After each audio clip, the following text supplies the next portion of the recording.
Hi, Dr. Goggin. Thank you so much for joining me. I have a few questions for you. All right. Thank you so much, Joyce. I'm really happy to be here. Okay, so I was wondering about people's health data, how folks are collecting information on their watches and phone.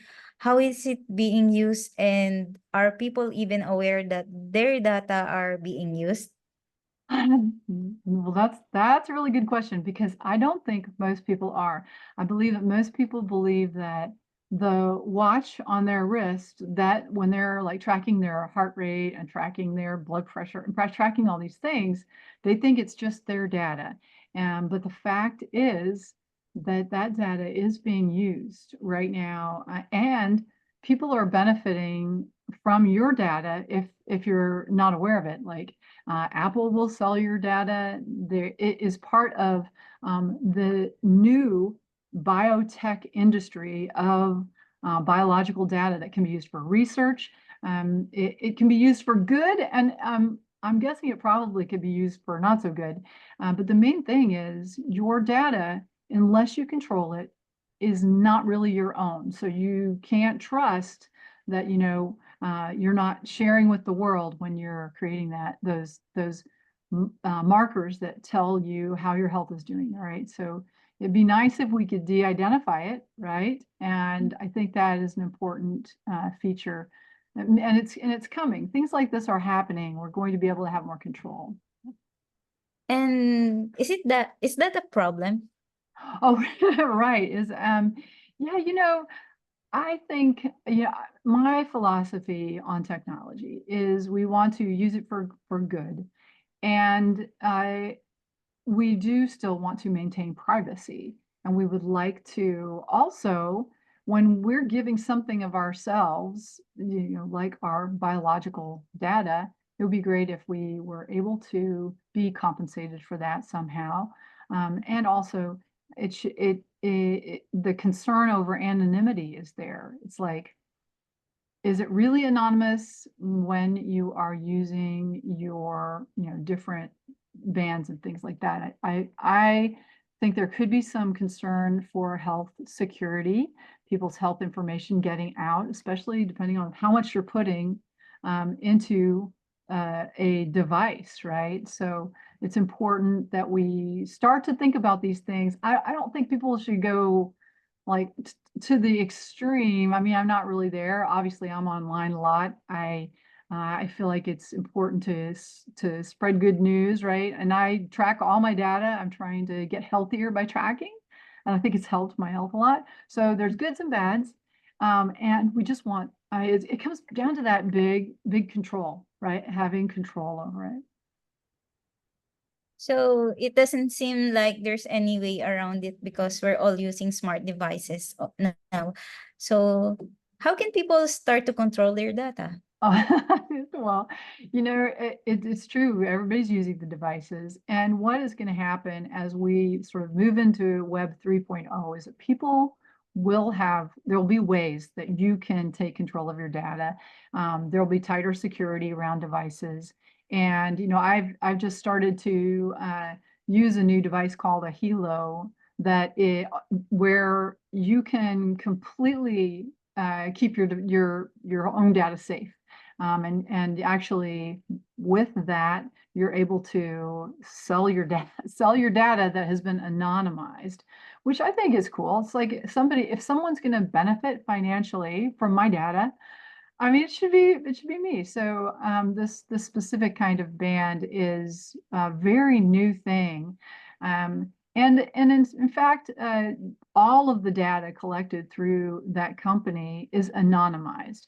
So, and it's part of the, Web 3.0, where we're going, sort of the next iteration of the internet, where security is going to be mandated in a whole different way. It will have to be as we get more and more connected. We just do have to be careful. So you'll see smart devices emerging that have more securities, the Hilo being one of them. And it's nice to know that it's my data, and if I'm going to give somebody my data, I'm going to get paid for it, right? Yeah. But how do people access that kind of service? Right, because it's really not something you're hearing about a lot right now. Just when you use your phone, every time you use your phone, you kind of are being tracked by these large entities who are trying to figure out how they can sell things to you. That's why stuff pops up, right? That's just perfect. Like you were just searching for it and now you're getting advertisements for it, right? So your data is going out there and they're using it, and you're going to have to keep your eyes open for these new opportunities to start to keep your data and sell your I mean, I think that's logical, right? Someone should pay you for your information, even if it's anonymized. And you know, the with the band that I'm using, and you guys feel free to shoot me an email if you want to hear more about that band, because I do think it's an excellent idea. I've seen nothing like it. And it, you know, every time I am checking an EKG on myself, which now I'm checking regularly because it can do fun things like see if you're in atrial fibrillation. It can tell you your oxygen saturation. It can do a lot of neat stuff. And so looking for opportunities like this to stay safe, to lock it down. And I mean, I think getting paid is part of that. Sorry, why not, right? So yeah, it's going to be more part and parcel of the society, though. Yeah. So, one last question. What do you predict in the future people will be doing with their data, and how can we both optimize people's health and keep control of our data? That's a great question. And the fact is this is biohacking at its best. When we are tracking measurements like a continuous blood glucose monitor, I would expect that one day these wristbands, they'll also be a continuous glucose monitor. Already you can get those on and put them on the back of your arm. I've worn those for a few months to see what the cheesecake really did to my blood sugar, right? And it was fascinating. So the more data you have, the easier it is to figure out what is good for your body. And we will use, you know, physicians, if your doctor is not starting to get into the tech stuff, they're missing an opportunity to engage with you and help you move forward faster, right? Help you be able to get your blood pressure into a normal range faster, help motivate people. We will use, you know, these smart devices. People are already using them, but they'll become smarter and smarter as AI is here in creating clear plans and giving you guidelines like, when you do this, this is what happens to your health. And then people will be able to use that data. The band that I have, they have like a membership where you can upload your data, and it has an AI assistant who will give you thoughts about how you can optimize.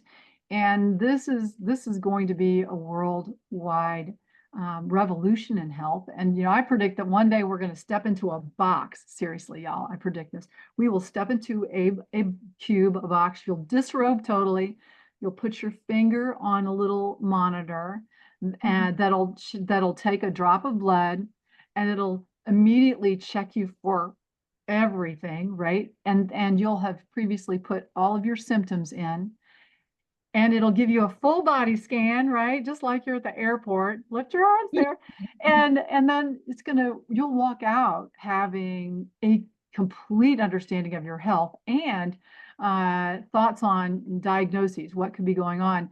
And then it'll probably take a doctor to interpret and decide what to do, right? But honestly, well, physicians, y'all, I'm not saying y'all are not smart, right? I'm just saying that you can't keep it all in your brain, and utilizing AI, it's coming to the EMR near you. So y'all who are doing all the charting and trying to think, yeah, I remember everything from medical school. One day we'll put in all of the symptoms that someone has, and you will be given a differential from AI. If that's not already a thing, it will be a thing soon. So don't be too proud to use it, y'all.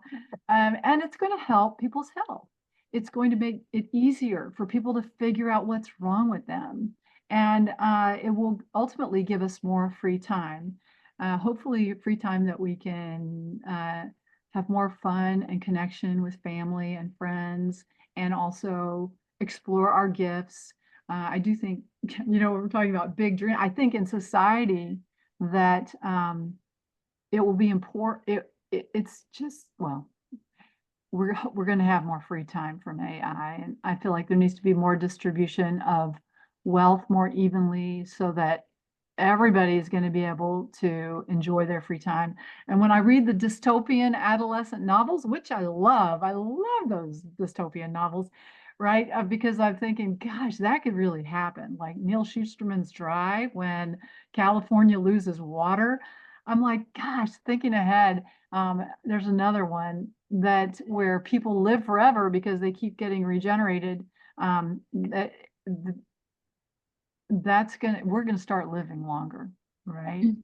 Especially if you take care of yourself, y'all. So um, if you use the tools, use your health to understand what works for your body, and then follow your body's rhythms and your body's instruction, you're gonna live longer, you're gonna feel good, you can keep your brain and all that good stuff. So I appreciate so much, Joyce, you taking the time to chat with me and ask me these questions.